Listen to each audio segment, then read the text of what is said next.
Hello, good morning, everybody. Welcome to this wonderful program. I am Mr. Aleke Ekezie, Global Research Nurses Regional Faculty Lead, University of Oxford, UK, and CEO of Blue Touch Home Care Limited, as well as President of African Nurses and Midwives Network. We are going to start the webinar today and welcome you to our webinar around COVID response organized by the Global Health Network based at the University of Oxford, UK in partnership with Global Research Nurses Network. Thank you for attending today and welcome to those joining us via Zoom and Facebook.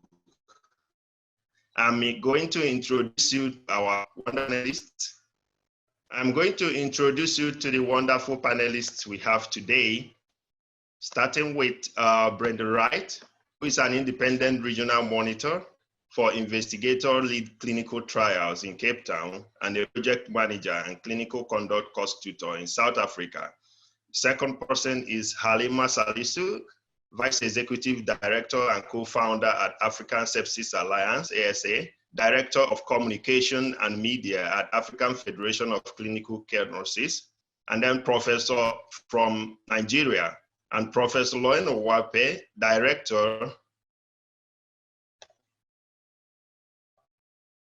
Director Nursing Services, Ministry of Health, Dean, School of Nursing, Levi Wampe, Medical University, Zambia. We are here today to share our experiences around how are we responding to global pandemic. In particular, we will hear from our panelists how countries are reacting to the outbreak, the surveillance, diagnostic, new interventions, preventions, government measures, etc., and as well, individual nurses' intervention. The second part of it will be what are the research gaps that needs urgent attention. Then we will look at if there are any tools which could be useful to respond to these scenarios. During this session, we will hear from each speaker, and towards the end, have plenty of time for question and answer. So I will advise you to continue sending your questions as we will interact and share all the answers. To interact with the panel and ask your questions, please use the question and answer box in the toolbar. For those on Facebook, please also share a question in the comments. Please introduce yourself with your name, your role, and your location, which could be your country. We will try our best to get through all the questions. You can also interact with us on Twitter today and find out about future events at info_TGHN and at Global Research Nurses, that is GR Nurses. This webinar is being recorded and will be shared via the Global Health Network for reference and for those unable to join us live. We are going to start with our first speaker today, who is Halima Salisu, the Vice Executive Director and co-founder at African Sepsis Alliance, Director of Communication and Media at African Federation of Clinical Care Nurses. Thank you. Halima, please, can you take the stage? Good morning, good afternoon, good evening, everybody. I'm here to tell you how we are coping with the COVID-19 webinar. The COVID-19 pandemic has clearly entered a new stage with rapid spread all over Africa, and practice measures for self-protection and for prevention of transmission of infection to others.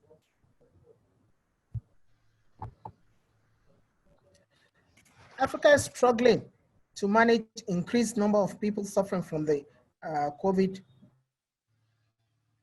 especially those who need critical care as few ventilators and oxygen are available.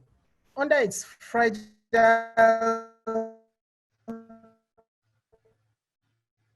health infrastructure, which is being doubly strained now. The challenges are in other essential infection prevention and control components for most facilities in Africa.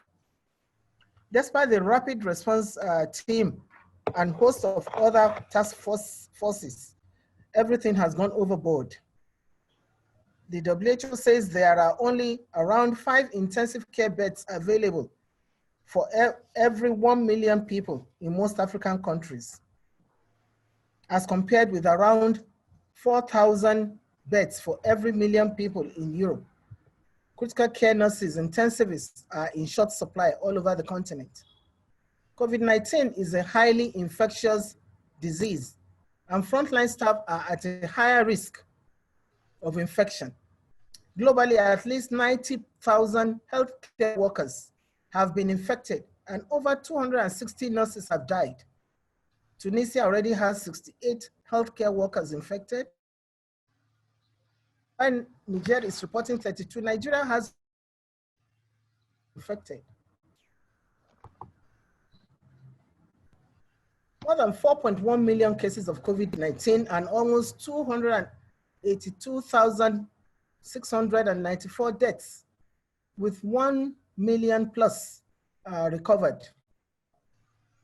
These are latest figures from published by Johns Hopkins. Africa has over 40,544 cases and 1,322 deaths as of today.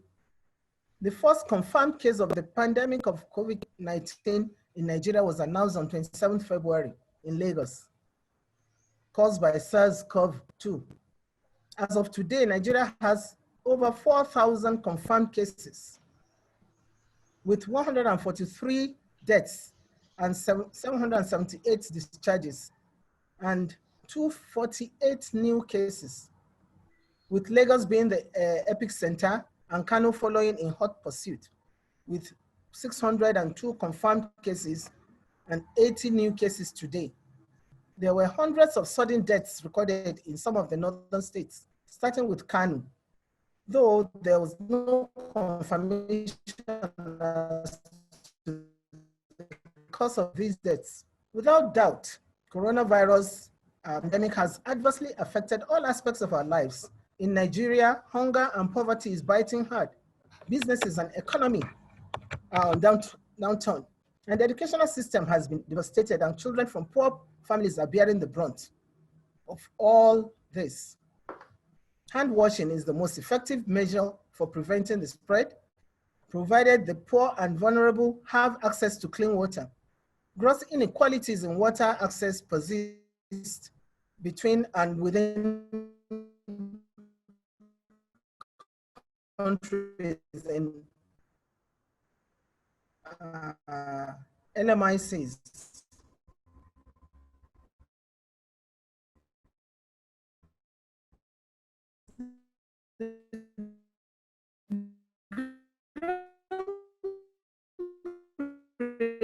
Reality is that more than 40% of the world's population lack adequate share in Africa. Countries need to rapidly assessments, and the first, that is 1, countries with no cases; 2, countries with first cases; 3, countries with first clusters; and 4, community transmission and spread.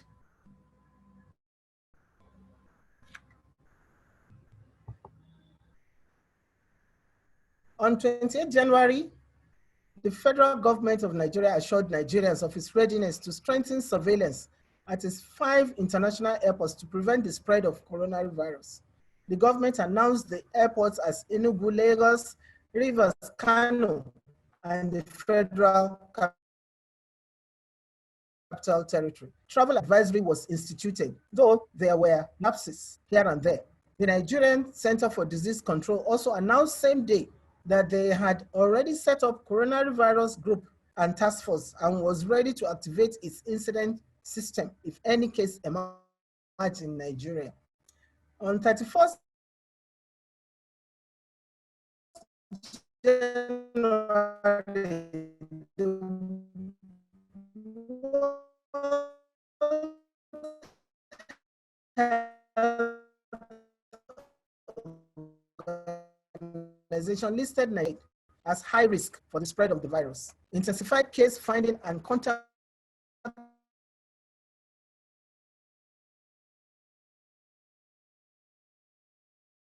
tracing are undertaking. Lockdowns were also effective. The National Bureau of Statistics reports that over 80 million Nigerians live in poverty, a great indicator that the lockdown will worsen the situation.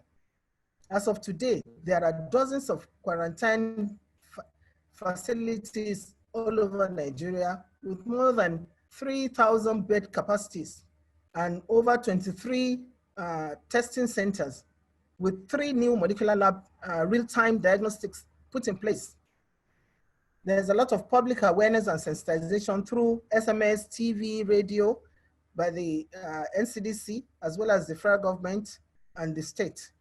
Religious, traditional rulers, public civil servants, professional bodies, NGOs, celebrities, all are involved in this, just to sensitize and create awareness.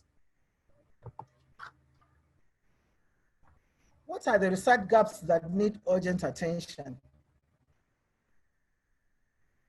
Education and training, in my opinion, is the first.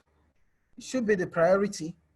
They're measuring the size and impact of the pandemic, point of care diagnostics, how to get these things done with the results soonest.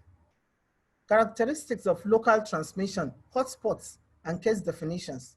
The prospects of finding a cure, alternative or herbal, telemedicine or nursing. There are many trials that are ongoing. They're in planning now. WHO Solidarity Trial, REMAP, CAP, and UTBREAK MAPS project, Access MAPS. These are all collaborative researches under the INFACT Global umbrella. Global Sepsis Alliance, the World Federation of Society of Intensive Care Medicine are all involved in this.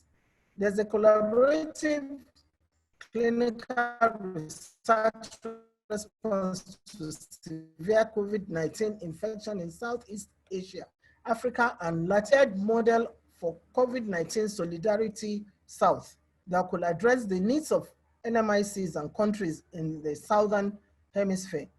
Therefore, plans are underway to create the Pan-African Research Group, research response to be led by Africans that will be integrated into the existing research platforms.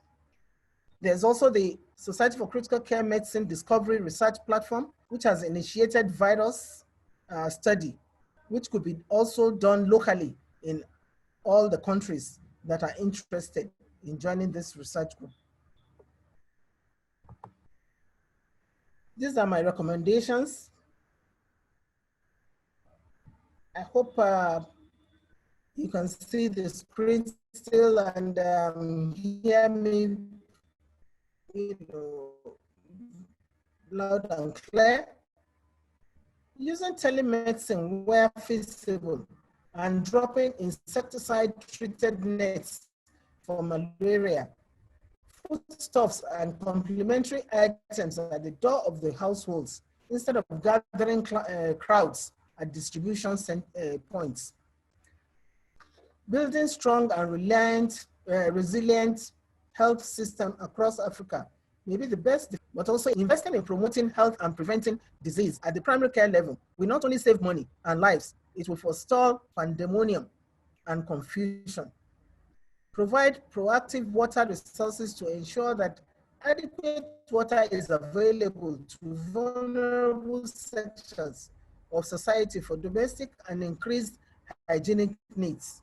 Building capacity for nurses in the front line of care, in research and education, on infection prevention and control, and also emergency response to outbreaks and disasters.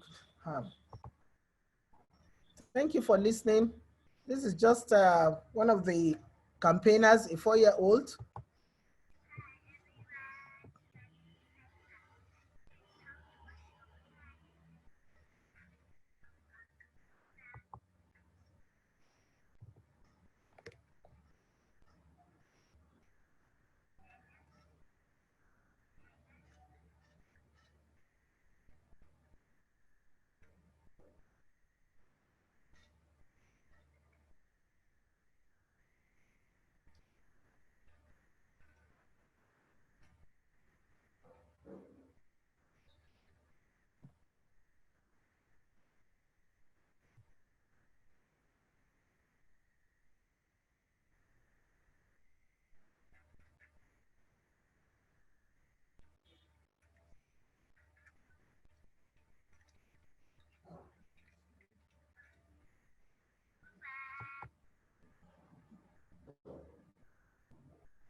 Okay, I'm through.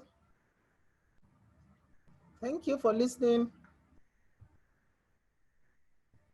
Halima, for that wonderful presentation.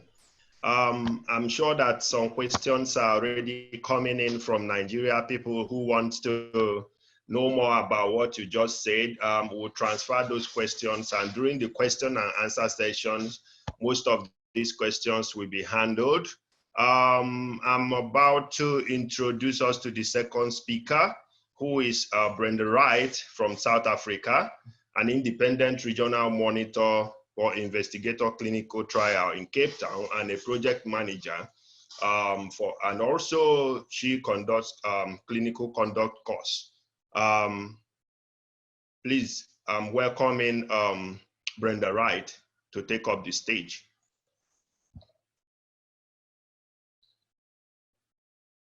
Brenda, are you on? On mute. There we go.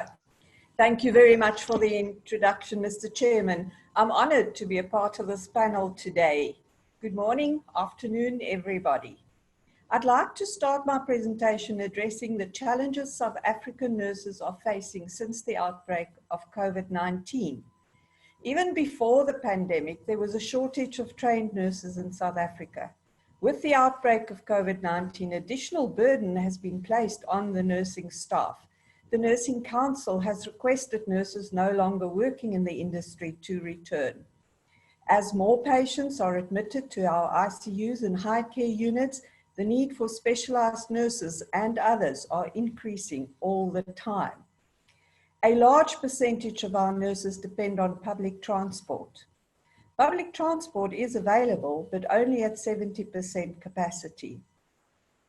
The Health Department has issued infection prevention and control guidelines. These guidelines describe and illustrate, amongst other things, in detail, the use of personal protective equipment, and yet there seems to be confusion on its use and dissatisfaction about PPE available at health facilities.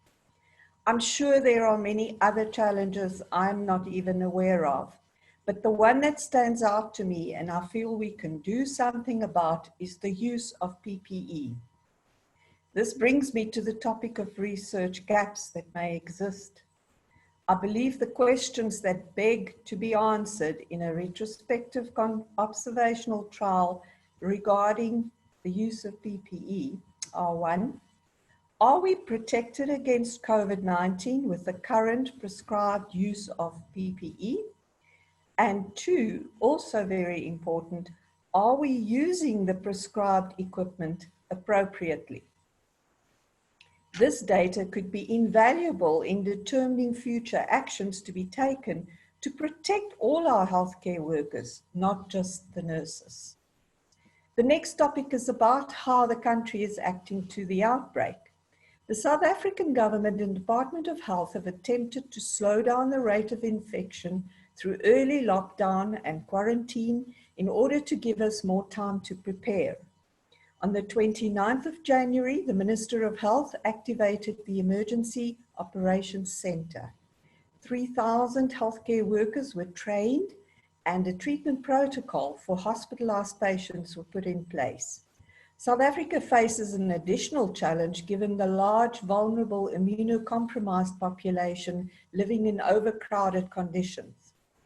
The Infection Prevention and Control Subgroup was charged with advising the Department of Health regarding evidence-based guidance towards the reduction and prevention of transmission of both patients and staff at community and healthcare facilities. Our first case was diagnosed on the 5th of March this year. President Cyril Ramaphosa announced a national lockdown from the 26th of March for 21 days. This period was then extended to the 1st of May. Since the 1st of May, we have moved down from phase 5 to phase 4 restrictions. The South African regulatory body, SAHPRA, has regular meetings with the WHO regarding progress made and developments regarding treatments worldwide.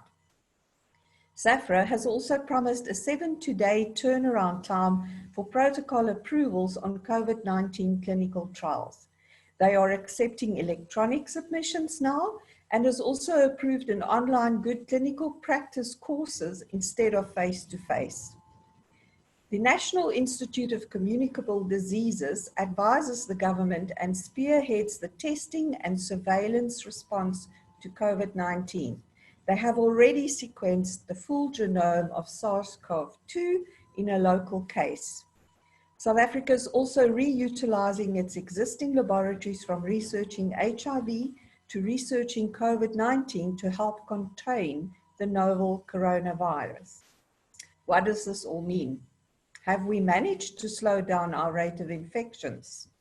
Let us look at our statistics as of this morning, and this is week 9 after the first case was diagnosed. We have had 10,015 infections. 42% of these have recovered. Our death rate stands at 194.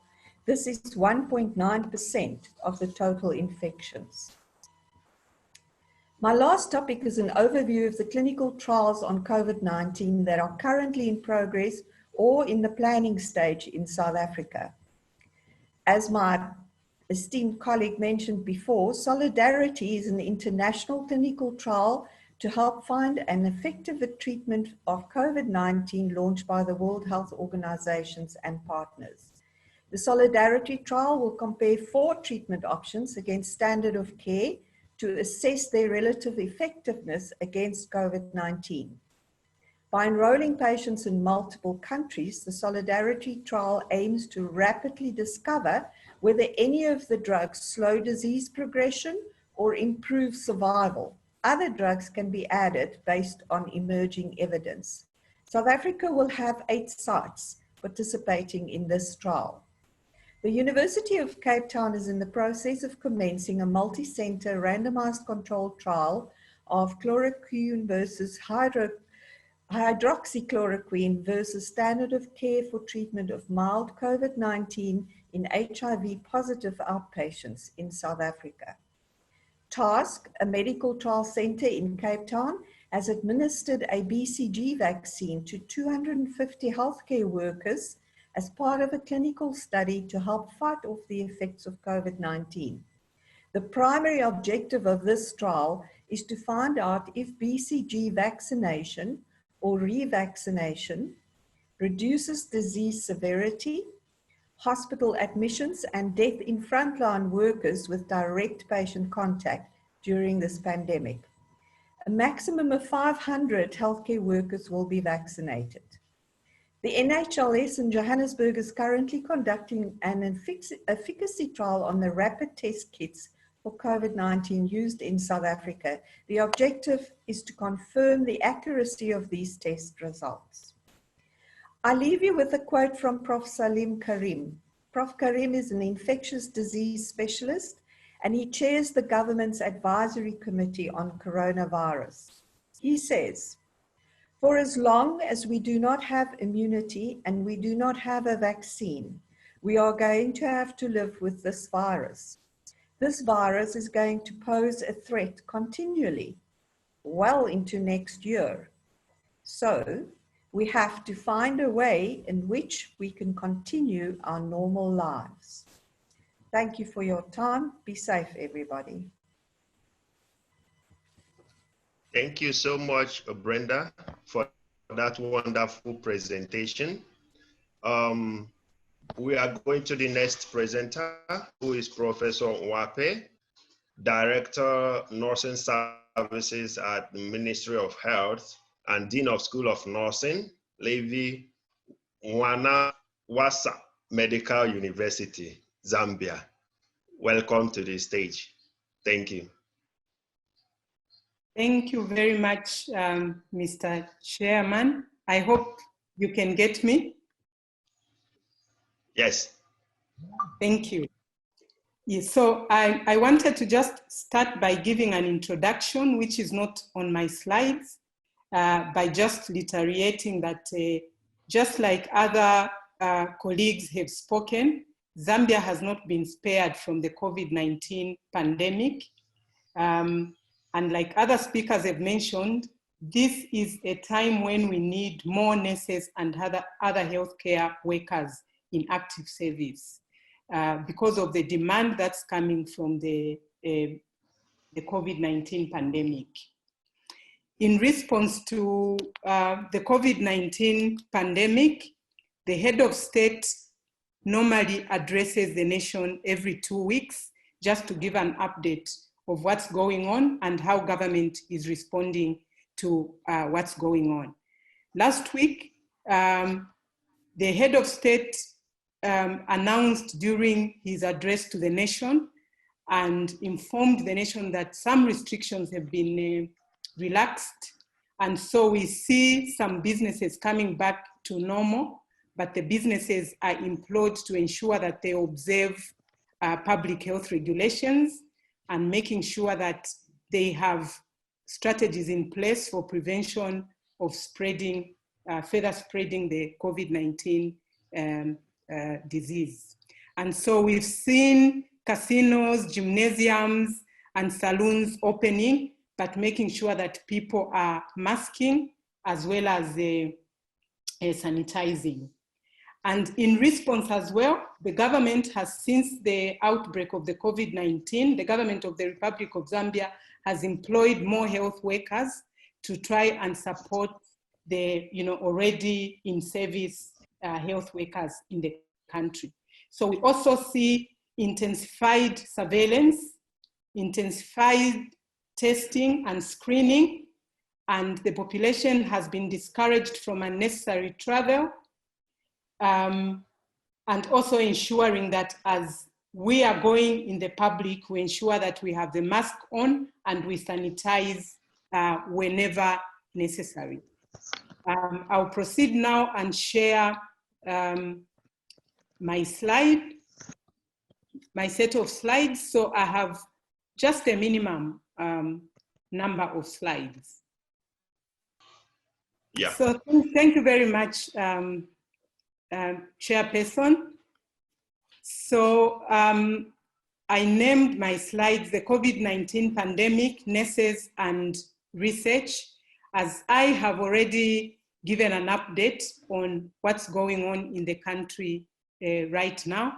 I would like to proceed and just give, where am I going again?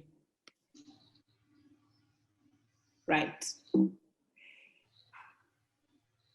So I noticed that during pandemics of infectious diseases like this one, I see most research focusing on randomized control trials, focusing on the need for the cure, focusing on the need for the vaccine, focusing on looking for effective ways to prevent the spread. And I also noticed that in most cases, it's not uncommon for us to neglect the social behavioral aspects of research. And so we need to ask ourselves what mechanisms the frontline health workers and the community are putting in place in order to cope with the pandemic. How are the communities reacting to the pandemic? These are some of the questions, most of the times, that are left unanswered as we are rushing to look for the cure and all other things.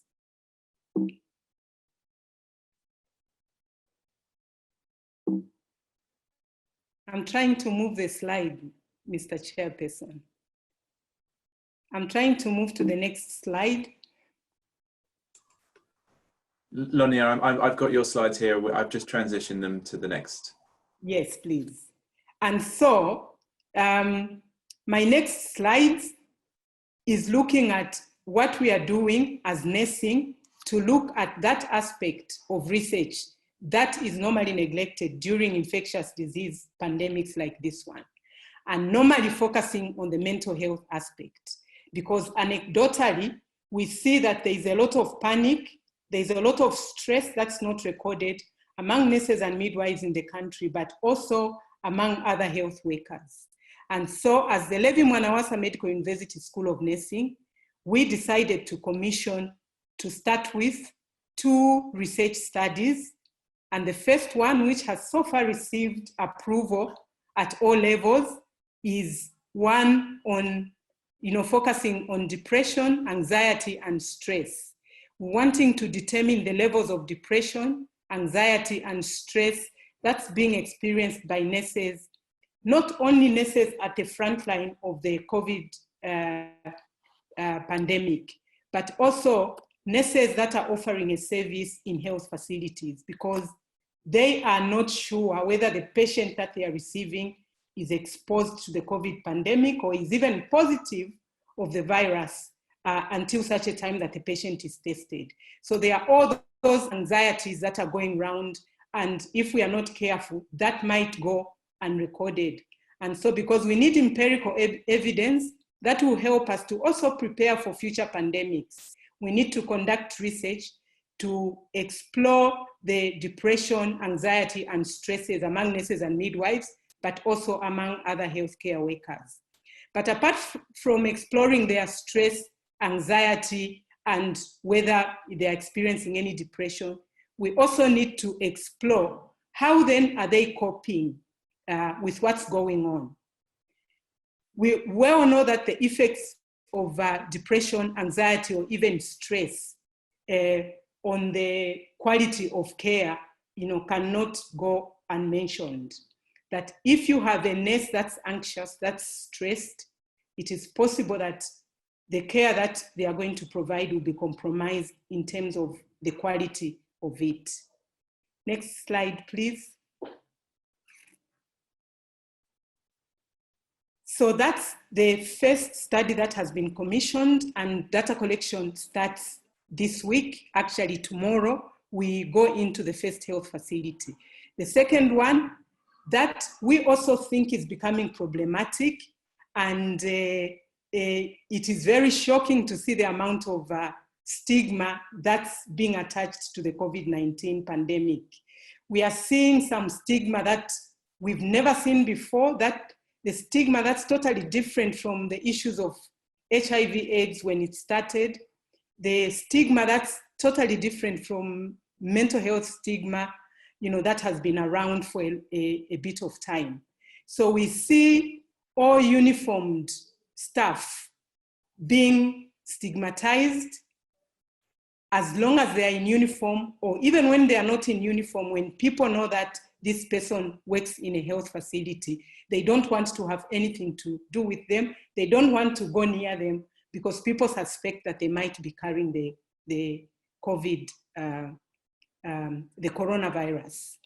And so we know that stigma refers to social attachment of a tag to a person or a group of people with unfavorable attributes. And in this case, it's the suspicion that they might be carrying the coronavirus.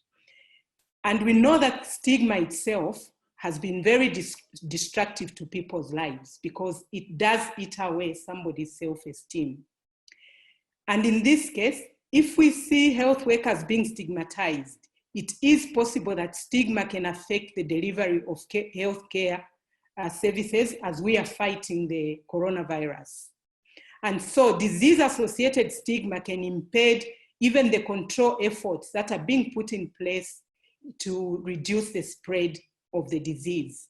Because once somebody feels that if they come out in the open that they were exposed or they were COVID-19 positive, people do not want to be anywhere near them. And so they would rather hide that information or go in hiding, meanwhile, until the condition gets worse.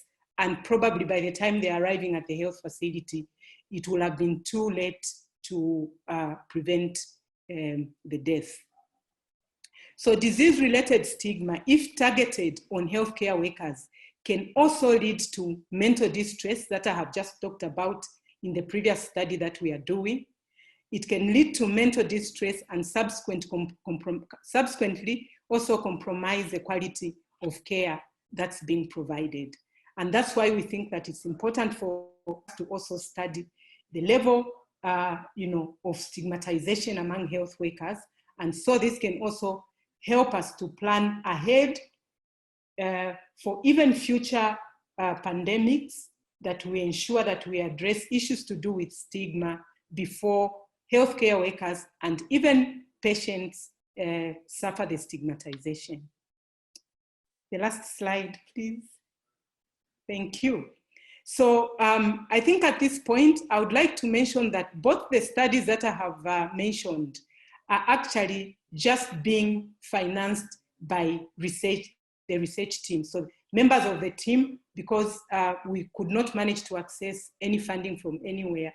So each member of the team is contributing something to make sure that we, at the end of it, provide empirical evidence with regards to the psychological distress health care workers are suffering, as well as the stigma our health workers are suffering. And we hope that the results will inform future plans and implementation of outbreaks that we might have. And so the last thing that we are doing, which we also think should serve as a database, is setting up a call center for nurses and midwives and other healthcare workers, considering the amount of psychological distress that they are suffering at the moment. We thought we should set up a center which should be a place for nurses to feel free and safe to call and seek for counseling and support, as they are providing the care during the COVID-19 pandemic. But we also hope that this call center doesn't only save this pandemic, it also goes beyond the COVID-19 pandemic. So we hope that it will be a database that will provide and supply researchable information that we can extract for future and come up with certain inferences. So in a nutshell, these are the few studies that I wanted to share with you. And we hope that out there we can have people that can come out to support us as we venture on more studies during the COVID-19 pandemic that should inform the preparedness for future pandemics. Thank you very much, Chairperson. Thank you so much, Professor Lonea, for that wonderful presentation. We are happy to have you here today. And I am sure that we have here. And for the participants, we are now entering into the question and answer session. So we've been getting some important questions here for the panelists, and we will start in a few moments to send it to the panelists, one after the other, to do justice to these questions. Now you are still there. I think I have a particular question from someone in Kenya, who is saying that very little is being done to support health workers in time of COVID, and they want to know if there are things nurses are doing, if there are studies that is ongoing to help people like nurses or to get information across the nurses who are working in these settings. Please, Lonea, can you handle this question? Thank you very much, Chairperson. I think like I ended my presentation. Here in Zambia, we have set up a call center. This call center is going to serve for nurses and midwives and other healthcare workers to phone in when they feel stressed and they need the support, and so that they can feel safe. So we are providing a safe environment, confidential environment for them to call and speak to people that are specialized in mental health and mental health nursing, as a way of providing them with the psychological support that they might need as they are fighting the coronavirus at the front line. But also apart from that, we have seen the General Nursing Council of Zambia, former General Nursing Council of Zambia, currently Nursing and Midwifery Council of Zambia, which is a regulatory body of nurses and midwives in the country. Also providing hampers for those nurses that are at the front line, looking after people that are in the isolation centers and in the quarantine centers, because they realize that they might not be able to provide for their families while they are taking care of people in the isolation centers. And so they put together food hampers and delivered at each of those nurses' homes, just to kind of support them and as they are providing care in the isolation center. So we've done the psychological aspect, but also the physical aspect, where we are, the GNC, the NMCZ is delivering hampers of foodstuffs in these nurses' homes. Thank you very much, Chairperson. Thank you very much. That question was actually from Teresa Maena. The second question goes to our panelist from South Africa, Brenda Wright. This is an anonymous person who actually sent it. Said, what is the best way to do community engagement for COVID-19 vaccine trial, taking into consideration the conspiracy theories going on around the world, particularly in Africa? I would like Brenda to answer this question. So Brenda, please, can you put on your video and take up this question?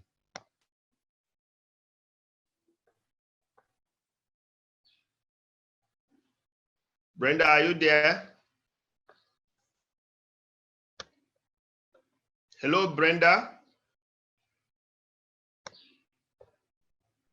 Hello, can you hear me? Yes, we can hear you now. Did you get the question? I've got the question. Thank you very much.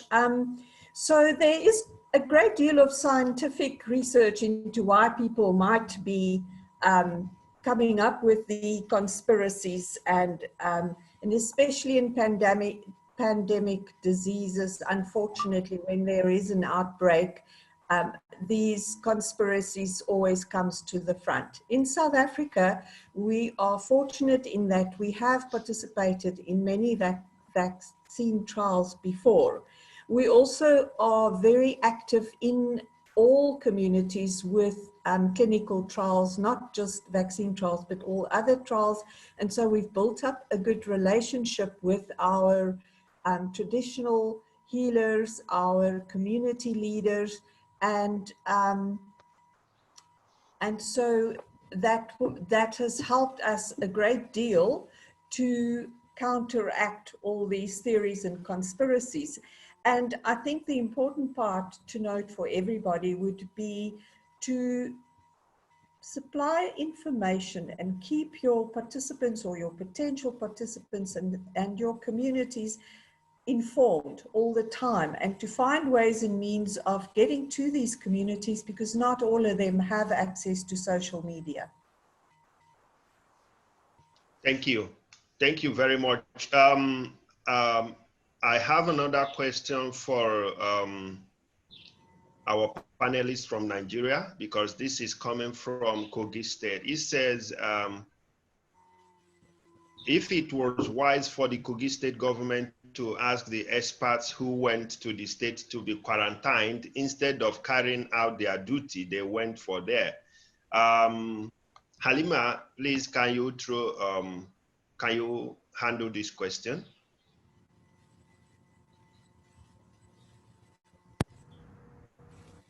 Okay, let me say that, can you hear me?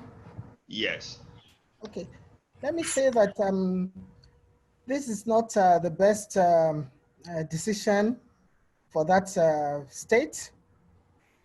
Looking at the fact that Nigeria now, is in a very rapid spread stage, and the experience we had in Kano, without testing, we also thought that there were no cases. As soon as the first case arrived, who had his test done in Abuja, we realized that he had made contacts with people.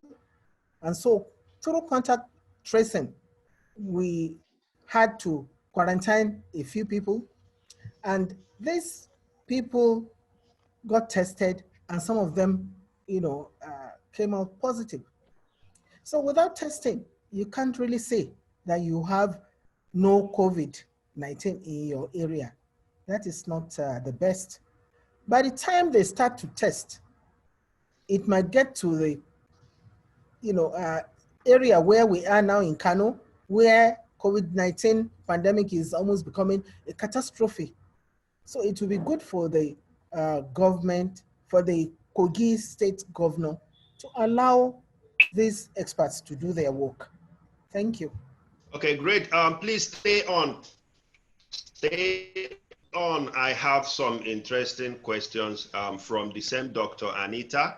Dr. Anita, I think she's quite interested in Kano State. She said, why did the number of cases in Kano State rose at a geometric progression, overtaking other states in Lagos and Abuja that were highest? Sorry, I didn't get the She said, question. Dr. Anita is asking, why did the number of cases in Kano, Nigeria rose at a geometric progression, overtaking other states like Lagos and Abuja that were highest? Okay. So let me try to answer that. Kano is a very overpopulated town, or let me say state. With you get the question? With so many people living in a house. So each household has sometimes over 30, 40 people living in a household. So you can imagine how the social distancing cannot be possible in such a household. Two, then they have these the religious gathering that you have to do when somebody dies. I mean, going to the graveyard to bury the dead. People have to gather. If these are relatives of the dead person, these relatives have their friends and brothers and in-laws and things like that. So that's why the spread continued. And then the lockdown, people were not well informed what the benefit of the lockdown would be. They were not well sensitized. So the lockdown was just pronouncement. These orders were not well effected. So people were still moving around and still going, to places. Then fourth, the poverty level is very high, and people who work on minimum wage laborers, and those who go out daily to look for, what to eat and what to feed their family, they are, in great number here in Kano. And so they still have to go out and, do these things. And the government is not also helping by whatever they are trying to give as palliative, as consumables and foodstuff. They still create a crowd, for them to collect these things instead of going door to door, house to house to deliver this. So I think these are things that must have said the increase, and so that's why we're having many. And then we have many testing centers now, so that is why we are getting many in thousands, tested. That's another reason. Thank you very much. Okay, great. I have a question for Professor Lonia. Mikeas Alayu from Ethiopia is saying that COVID-19 will affect these much healthcare workers. I assume he's meaning nurses. What will be the mitigation mechanism that countries should follow? And is WHO and other partners working on this? If you have any idea, you can offer him. Through the chairperson, I think what I can say is that I know for sure that WHO is working with most of the African countries to provide, I think, generic guidelines as to how we can go around, the COVID-19 pandemic. and that most of us are actually drawing from the guidelines from WHO to do whatever we are doing as we are providing the care. But I think the very important issue that we need as healthcare workers is, first of all, we need to have protective, personal protective equipment, so that as we are providing the care, we are also protected from the pandemic. There are, cases where somebody has put everything in place, but because we are human and maybe out of error, they might, contract the virus. And even in the middle of personal protective clothing. And so I think the only issue here is to make sure that we religiously follow the guidelines and use appropriate protective equipment depending on the area where we are working, because we see people overusing protective clothing, wearing the whole gear, and yet they are not very close. They are not closer to the cases. And so if we follow the guidelines so that we use protective clothing appropriately, where we need just masks and sanitizing, we do that. Where we need headgear and masks and sanitizing, we do that, so that we leave the heavier protective gear to those that are closest to the cases. Thank you very much, Chair. Well done. Thank you. And because you mentioned the PPE, I want to take you on another question which is here. It says, is there any research findings regarding PPE utilization among African nurses? I think this can be a discussion between the three panelists. If I start, Chairperson, I don't think here we have empirical evidence regarding the use of personal protective clothing. And I think that, as we are panelists here, maybe this might be one of the issues that we can take to the next stage and really study the use of personal protective equipment by healthcare workers. The information that I have given is anecdotal, where we've had reports that some quarters are overusing the PPEs provided. Instead of leaving the heavier PPEs to those that are closer to the cases, they are using all the jackets, all the headgears, all the masks, on top of sanitizing and all others. So I think this is one of the areas really that we need to embark on with regards to research. Thank you very much. Do you have anything to add to that, Brenda?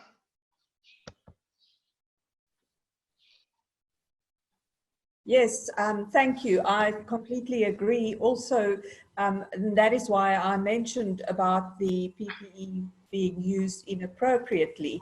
I've noticed that even though in the government guidelines, there are very explicit instructions on how to wear the PPE, how to actually, they even describe it in detail in the steps you have to follow when you don the PPE and when you take it off. I think there definitely are questions to be answered regarding, are we actually doing it? Are we wearing it appropriately? Or are we wearing severe PPE because we are scared, and we may not have to, which means exactly that when the people that are in closest contact have to wear, the supply is not there anymore. So I believe to protect not just our nurses, but all our healthcare workers, this issue needs to be addressed, and training will be a major part of this. Okay, Halima, do you have anything to say on that?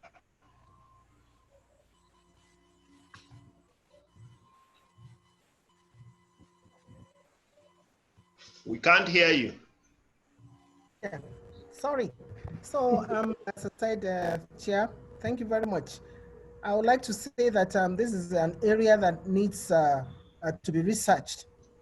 So because the training and as I said, education should be the first priority that we're looking at under research.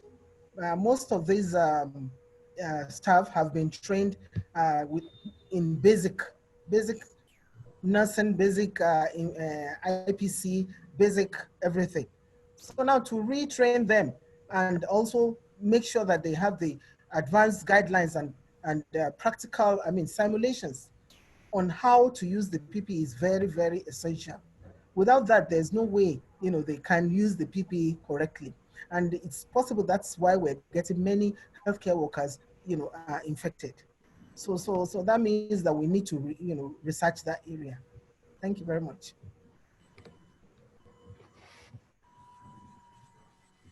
Thank you.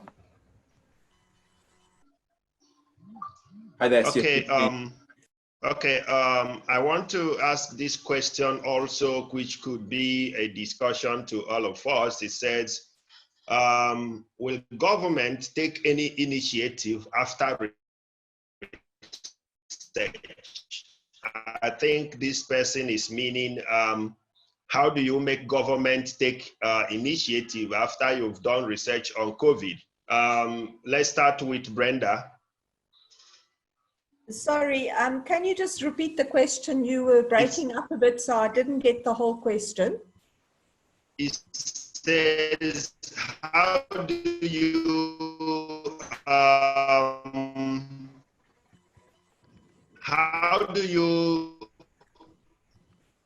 make government to take initiative for research findings? Okay, sorry, the sound is really bad. If I can just repeat what I think I heard is, how do we make our governments pay attention to what is found regarding the COVID-19? Is that what the question is about? Yes. Okay. Yes. So in South Africa, the regulatory body, SAFRA, which is become a semi-independent body, has very close relations with the WHO and also spokespeople and advisors to the government, like Professor Karim, who is also very involved in research, not just now, but before, in communicable diseases and pandemic diseases, and especially HIV. And so I think that if we do our research appropriately and we have valid data and we take it up in earnest and present it to our government with all the facts and the findings, they would pay attention, because it's to their benefit as well that we provide data that will protect our people and prevent our people from suffering and dying. In South Africa, our government has been very forthcoming in information that they've supplied to us regarding this virus and what measures they are putting in place. And Professor Karim especially has been wonderful in speaking to the public in South Africa, explaining it all and offering support.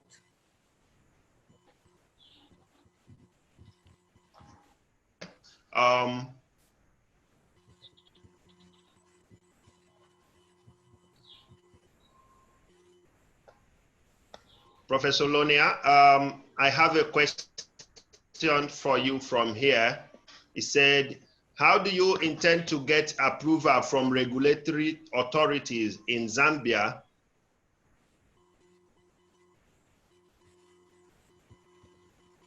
Hello?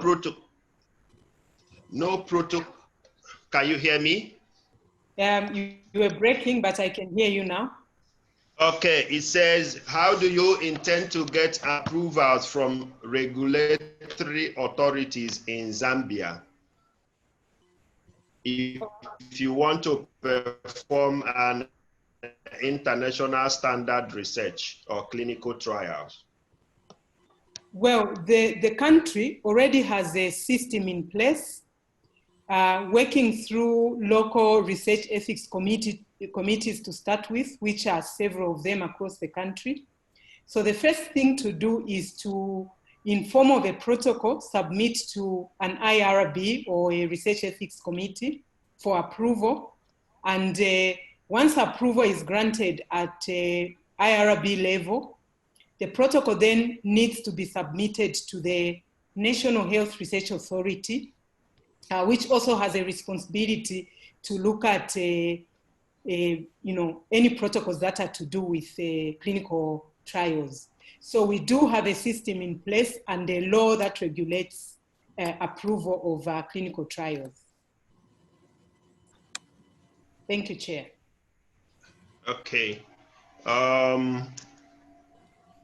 Someone here is saying, why do you think there is such a high percentage of infected medical staff and nurses with COVID-19?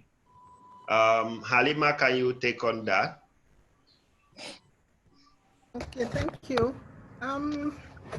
My opinion is that most of these staff from the beginning were not provided these PPEs or other commodities, that they could use, to protect themselves. So they were left with, some of them using homemade masks, some of them using the surgical mask, and attending to positive, confirmed cases. So there it is. This transmission is done, COVID-19 coronavirus is very, very contagious. Droplets, small droplets, or by touching any of the areas, where this virus has, dropped, and without maybe effective hand hygiene or hand washing, this is picked. Then, as we said earlier, even those who were given the PPEs and they used, that did not use it correctly, could have infected themselves just by touching areas that they didn't need to touch before donning or, doffing the PPEs. So, and also, because the workload of patients, became very high about this time because of the pandemic. Most of the staff, frontline staff, were not accustomed to, seeing such a large number of patients at the same time. And some of them, actually having breathlessness and, emergency things that they need to respond urgently. So it's possible that without using the proper safety equipment, they went ahead and treated these patients. And then in some areas, the nurses are being forced, to also, attend to COVID positive patients without having the proper cleaning, materials, and so on. So you see, it's very easy for them to get infected. Thank you. Okay, thank you very much. I have a question from Elise Peterson from South Africa, who is a clinical nurse researcher. The question goes to Professor Nwape. I am delighted to learn about the focus of your research. My question is whether there are similar studies in progress or planned with COVID and other patients in mind, i.e. mental health, stigma, or any other lived experiences. Can you say the question again, Chairperson? Okay, I think Nicole would want to answer this question from Liz. I think he's typing, but let me give you her question. It says, my question is whether there are similar studies in progress or planned with COVID-19 and other patients in mind? I mean, regarding to the focus of your own research. We decided to take this on, bearing in mind that there were other studies that were being conducted, but we are not focusing on the mental health of healthcare workers. There are other studies that are being undertaken in the various areas around the COVID-19. And I think at this time, it's even important for me to mention that the National Health Research Authority, which grants final approval for us to conduct research in Zambia, also gave a directive that all protocols to do with COVID-19 pandemic should be expedited within about 4 days. So giving that directive to all research ethics committees and international review board, institutional review boards.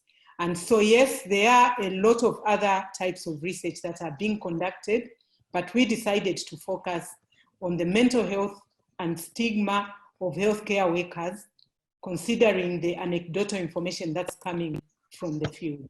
Thank you very much. Okay, someone here is saying that how do you publish COVID-19 research work in current scenario? That is from Parek Shatruhan. Brenda, please, can you help us with this question? I think that it would probably be, thanks for putting me on the spot, yeah.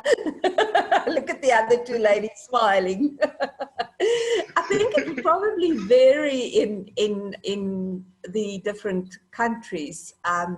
In this country, and I am not going to say that I know exactly, but usually we would work through our universities. And we would, like with a clinical drug trial, we would have to have a protocol that we would submit to our ethics committees, and then get the approvals, conduct the trial, have it analyzed, data analyzed, and then you would submit it to the regulatory bodies for approval and publishing. Is that how it works in Zambia and Nigeria as well? Yes, similarly, Brenda, even here in Zambia, first of all, like I mentioned, you have to have your protocol approved at all levels. So the protocol, the maximum number of levels is 3, depending on what it is that you are studying in. But once the National Health Research Authority grants you permission to collect the data or conduct that particular study, it means then that as long as you are conducting it within the confines of the approval, you can then package it and find your own peer-reviewed journal where you can publish your findings. But you have to make sure that you conducted the study within the confines of the approval that you were granted. Exactly, yeah. Yeah, the same Okay. thing. Sorry. Okay. Now I have this question, and I think I'll go to Brenda again because of her clinical trial inclination. It says, what would be the role of screening antibody tests in protecting health workers? I think you'll be the best person to take on this question. Thank you. So there's quite a bit of controversy regarding the antibody tests and when to use it more effectively. And I guess at this stage, really, we do not know. What is important to remember about the antibody test is it is not a diagnostic test. So we are not using the antibody test to see if a patient is positive for coronavirus. The antibody test is what we would do to see if that patient or nurse or participant has had it in the past. and even has been in contact with somebody that has had it. So it is a bit of a retrospective kind of test. There are various kits floating around the world. We know that the FDA has just retracted some of the kits because they were not reliable. I mentioned in my talk that South Africa laboratories are actually now performing efficacy tests on the rapid kits that we use here to make sure that the results are accurate. And so it will be valuable to know, but at this stage with us in Africa not really having reached our peak, I think the important thing to do now is to test masses of people for the COVID-19 so that we know where we are and keep track of that and trace the people that they were in contact with. I think that would be our priority right now, but certainly the antibody test can give us valuable information as well at a later stage. Okay, thank you for that insightful answer. Now, the question that usually comes up in every research guide fund for research and publication in Nigeria, I think that is for Halima.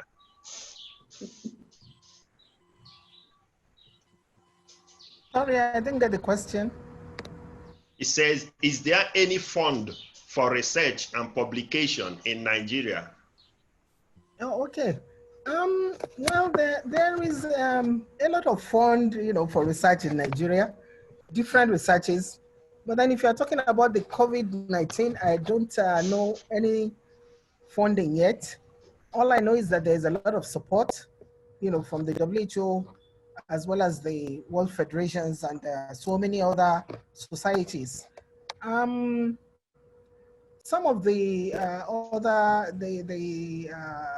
NGOs, like the philanthropists, the Belinda Gates and all the rest, give some funding for some high level researchers. So if somebody is a high level investigator, of course you can apply directly to those sources.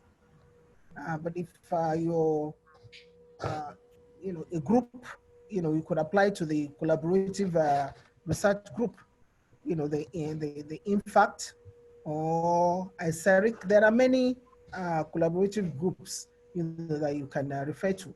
I'm not sure whether they have funding, but then they can link you up with funders. Thank you. Okay.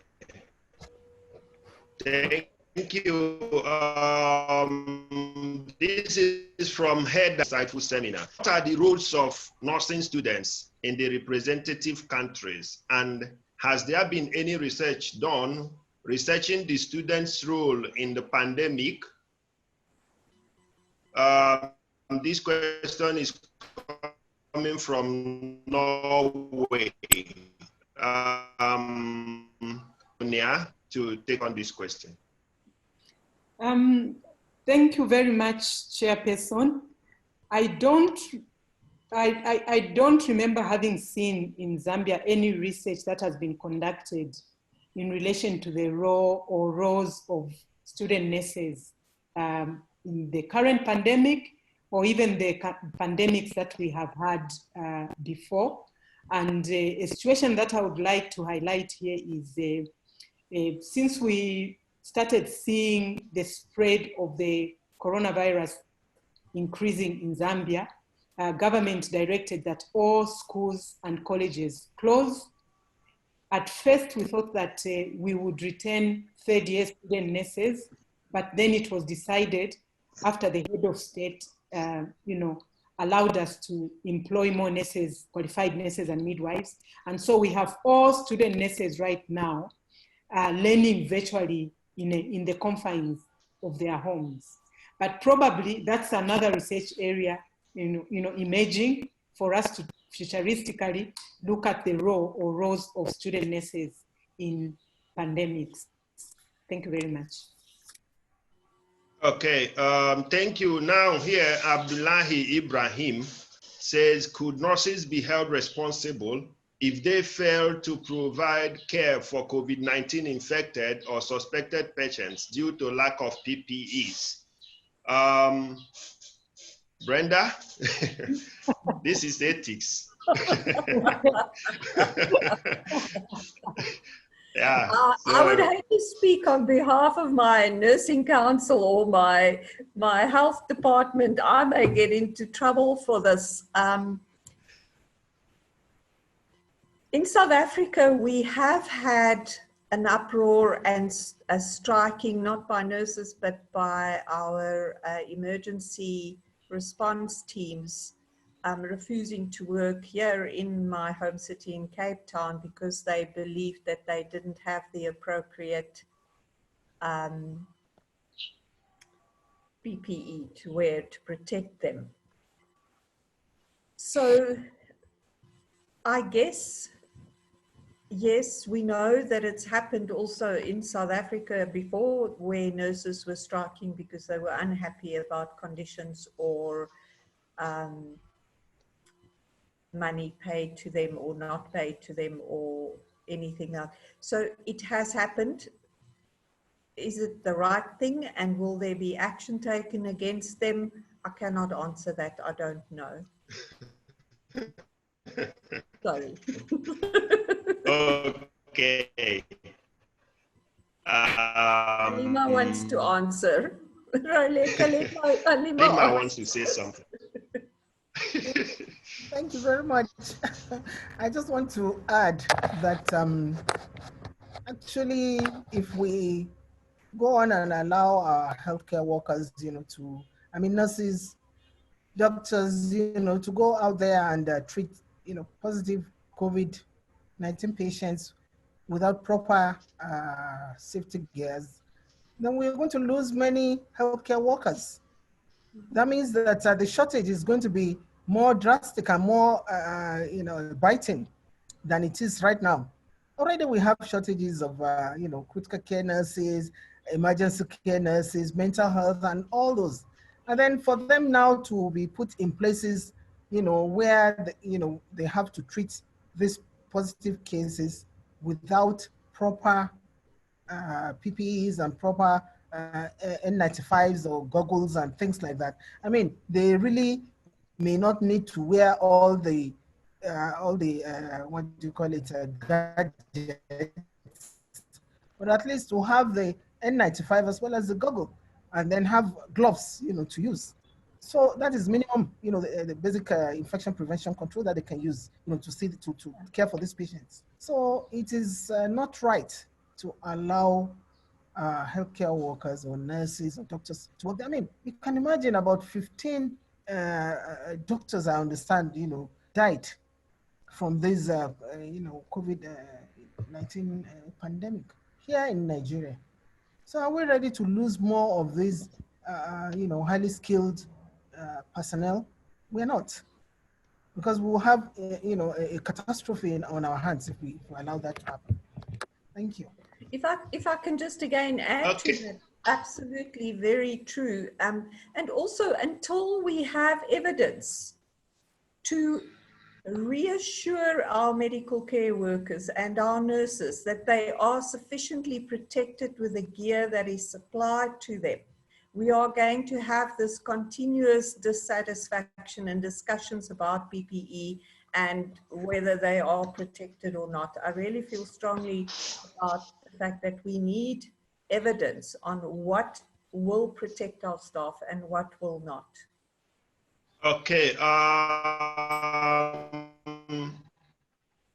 we are getting towards the closing sessions. Let me just give you some. Julia Matiba says, I am interested in the call center for healthcare workers. Is the call line toll free? Then another person says, we can contact this person directly later. another person said, can Dr. Halima in Nigeria give us some of the addresses so we can get fund research for research if possible? If you can address that quickly. And then the person for health center, I think it's from Lonia, Professor Lonia, who talked about the center. And then we end. Yes, Chairperson, the Counseling and Support Center for nurses and midwives and other healthcare workers, yes, we'll have a toll-free line. Okay, thank you. Halima, please, can you take on the question? I think your question is rather more like something we should get this person to bring their email addresses, and you keep the communication open with them, and you can address it. Someone here, Suleiman Jallo, is asking if there is preventive measures to embark. I also think that this is universally known, preventive measures for COVID-19. So someone here is also talking about this is crucial for Odiambo, and we need to know if this is a myth or if this is real, saying that WHO is yet to approve their said cure. Brenda, do you know anything about this? Can you just repeat what is what? It says that recently we observed that Madagascar has a cure not yet proven with WHO. Do you know about this? Can you address it? Saying if we might use it in Africa. Right, so there has been no clinical trial performed on this medication as far as I know, so it would have to be put through a clinical trial and get the regulatory authorities in the different countries before it would be able to be used to treat COVID-19. Okay, thank you very much for this. We have tried as much as possible to answer most of the questions here. And then I must say thank you to all the panelists who are here today to give us these wonderful presentations from South Africa, Zambia, and Nigeria.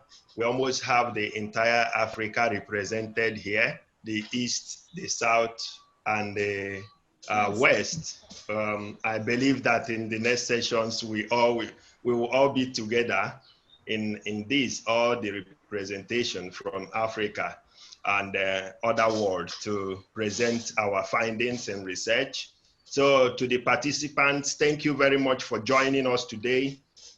We are glad you are here to listen to all this. Please, you can continue to engage with this through the Twitter handles that you can, the Global Health Network and GR Nurses, and also our Facebook pages. Thank you for your participation in this COVID workshop, and thank you, the panel. We are well overwhelmed by the researchers who wish to join and send us their comments, the feedback, which is very important to what we did here today. And we are going to definitely gather reports and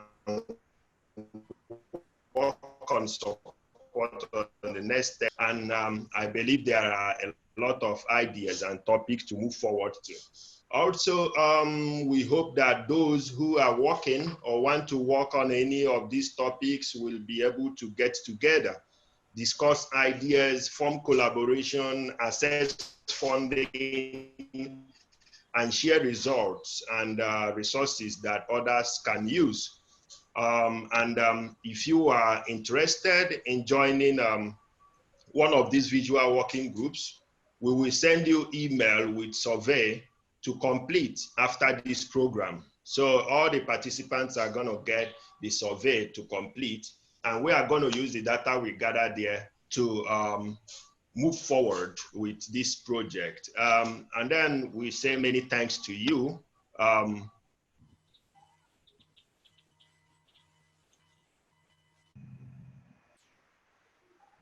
And also, as a reminder, and tghn.org, that is coronavirus as is spelled .tghn.org. You can access more information and responses through the regional COVID responses in the website. So we must say thank you very much to the panelists and to you who participated, and we'll now close this session. Now let's make some noise for nurses and midwives across Africa who are doing extraordinary things during this COVID-19. You can hit your table. You can do anything to make some noise for nurses, and then we close our session. Thank you. And it's International Nurses and Midwives Month. Tomorrow. Yeah, so we are ending the session here. Thank you all.